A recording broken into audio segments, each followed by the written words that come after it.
Welcome to Strange Reads, and welcome inside the farmhouse. It's a lot cozier in here than coping with all of that. I'm David, and today's story is Daphne du Maurier's The Birds. I brought the survival kit.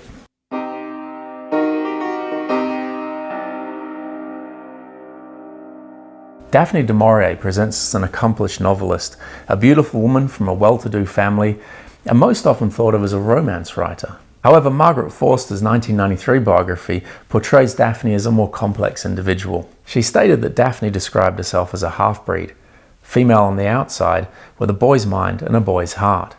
By the time she reached adulthood, her alter ego, Eric Avon, was locked in a box. Daphne du Maurier was born at 24 Cumberland Terrace, Regent's Park, England, on the 13th of May 1907. The middle daughter of three girls to Sir Gerald du Maurier and Muriel Beaumont, her father was a well-known actor-manager and a mother an actress. They moved to Cannon Hall, Hampstead, when she was 9 years old and spent summers at their Cornish mansion. During her early years, du Maurier was homeschooled before attending elite schools in London and Paris. In 1925, she left England to attend finishing school at Campesina, a village just outside of Paris. The location offered Daphne access to the city, attending the opera and the Louvre. Mingling with her parents' artistic celebrity friends, du Maurier developed a vivid imagination and a deep love of reading and writing. Inspired by authors such as Catherine Mansfield and Somerset Maugham, Daphne completed a collection of short stories during her teen years titled The Seekers. In 1926, on her return to London, living with her socialite parents proved to be a distraction. Daphne moved to their vacation home, Ferryside, in the harbour town of Fowey. Here she found the perfect environment to establish herself as an author. Daphne published her first short story, And Now to God the Father, in a 1929 edition of The Bystander, a weekly tabloid magazine edited by her uncle.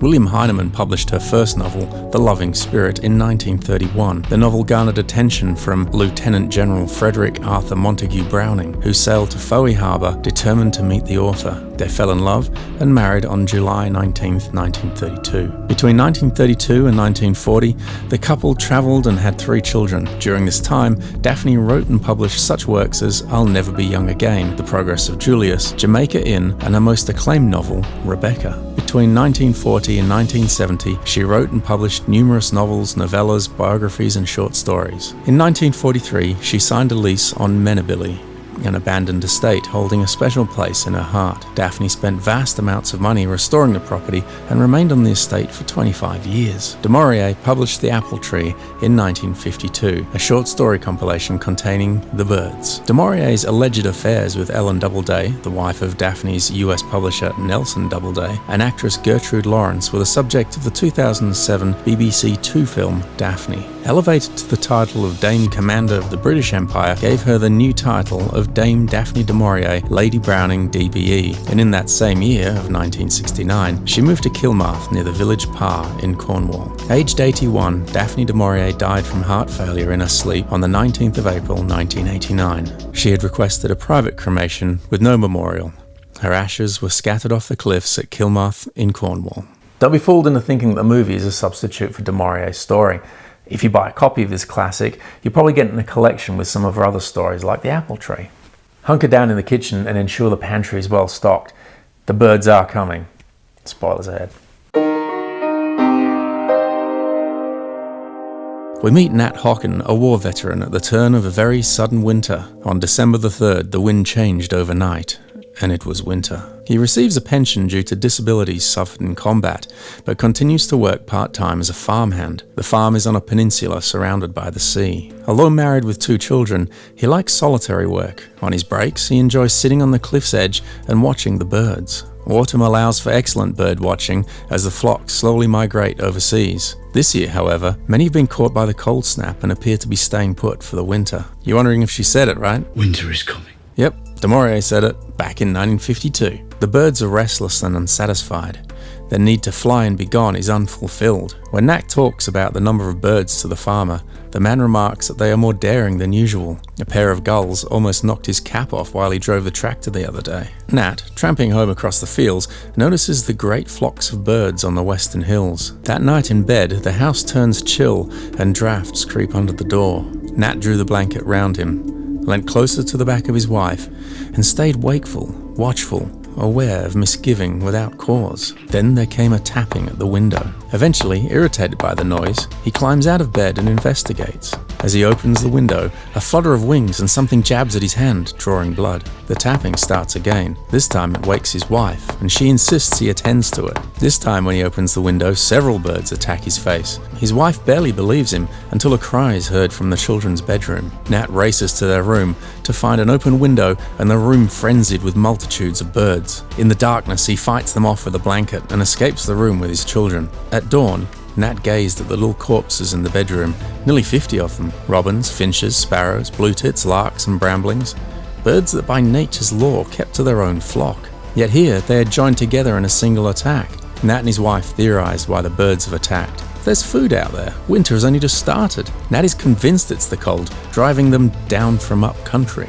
In the morning, the parents try to calm their worried children. Outside, there's no sign of the birds, and Nat agrees to walk his daughter to the school bus stop. It's bitterly cold, but Nat decides to visit the farm, even though it's his day off. He tells Mrs. Trigg of last night's events, but she's dismissive and thinks Nat's had a bad dream. Nat contemplates notifying the authorities, but what could they do? It's only when he gets home that his wife says it's on the wireless. In London, all over the country, something has happened to the birds. Nat hopes the message has been received by everyone at the farm. He then gathers materials and spends the rest of the morning boarding up the chimneys and windows. After lunch, they continue to listen to wireless bulletins. The flocks of birds have caused dislocation in all areas. The broadcaster describes black clouds of birds over London. Nat worries that many will think of the news as an elaborate joke, but he has the resolve of someone who has lived through the war. "How are we for food?" he asks. Nat goes outside and sees that the tide has turned. Gulls now circled in massive numbers. "I'm going for Jill, get inside," he yells to his wife before racing to the bus stop. He arrives early, and in the 30 minutes before his daughter arrives, the birds climb higher into the sky before breaking off into 5 giant clouds. One section passes overhead, rooks, crows, jackdaws, magpies, but they were bound on another mission. Nat quickly makes a call to the exchange and tells them what he's witnessed. But the voice on the other end is laconic and weary. "All right. Yes, yes." She's another who doesn't care, thinks Nat. Jill's bus arrives, and Nat asks her, "How fast can you run?" Above, the birds continue to spread out in formation across the sky. Nat and his daughter race to the farm. Jill is in tears and wishing for the gulls to go away. The farmer is dismissive of any threat from the birds, but agrees to drive Jill home. No longer responsible for his daughter, Nat has time to look around him. Amongst the circling gulls, black-backed gulls, often responsible for attacking baby lambs, have united. Nat meets the farmer as he drives back from dropping Jill at the family cottage. "Have you boarded your windows?" Nat asks him. "No, that's a lot of nonsense. They like to scare you on the wireless." As Nat nears his house, a black-backed gull dives from the sky and narrowly misses him. He covers his head with his arm as more birds rain down upon him. Each stab of their swooping beaks tore flesh from his wrists. He stumbles over the threshold to his house as a gannet suicidally hammered into the closing door. "Why don't the authorities do something?" his wife asks. "There's been no time. Nobody's prepared." Outside, they can hear wings brushing surfaces, sliding, scraping, seeking a way of entry. Occasionally, a thud and a crash could be heard. Nat decides they should all sleep in the kitchen. Here, they would be safe because of the fire heating the chimney. It's like an air raid shelter here in the kitchen. We're safe and snug. At 6 o'clock, music on the wireless stopped, and a news broadcast began. A national emergency was proclaimed at 4 o'clock this afternoon. Birds in vast numbers are attacking anyone on sight. There will be no further broadcasts until 7 a.m. tomorrow. The stabbing, the persistent beating and sweeping of wings continues outside until Nat notices the assault wanes at the same time as the tide changes. The birds attacked with the flood tide. Nat figures he has 6 hours before the next attack. He wants to go to the farm for supplies, but his wife begs him to stay. Instead, he inspects the outside of the house. The windows are all smashed and there are piles of dead birds everywhere. When he comes inside, Nat is exhausted and he falls asleep. Hours pass before his wife wakes him. The attack has started again. They notice a burning smell, and Nat realizes he's forgotten to stoke the kitchen fire. Birds are squeezing down the kitchen chimney. He places newspaper and sticks into the fireplace, and, risking the chimney catching light, he throws paraffin on the flame. Blackened bodies rain down from the flue. Huddling in the kitchen, the family resolves to keep busy and maintain the fire. They wait until 7 a.m. for the wireless broadcast, but there are no chimes, no music, and no announcement. By 8 a.m., the rasping and tearing of the birds grew faint. Nat says there isn't going to be any news. We've got to depend on ourselves. The family go to the farm for supplies. They see birds lining the hedgerow and crowding the trees. At the farm, Nat asks his wife and children not to enter the property. The unmilked cows were lowing, no smoke plumed from the chimneys. He was filled with unease. Nat soon finds the bodies of Jim and Trigg, or what is left of them. He sees Mrs. Trigg's legs pointing from an open bedroom door. Without going into details with his wife, she understands what's happened and agrees to wait in the farmer's car with their children. They made 3 journeys altogether, backwards and forwards between their cottage and the farm, before he was satisfied they had everything they needed. On the last trip, he journeys into town. There are no signs of life, even the telephone line is dead. Using the supplies and the little time left before the tide turned, Nat secures the house using new boards taken from the farm. He curses the lack of help from the authorities. "It's always the same," he mutters.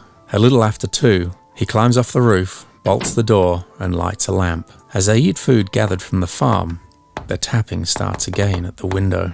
Nat wonders how many million years of memory were stored in those little brains behind the stabbing beaks, the piercing eyes, now giving them this instinct to destroy mankind with all the deft precision of machines.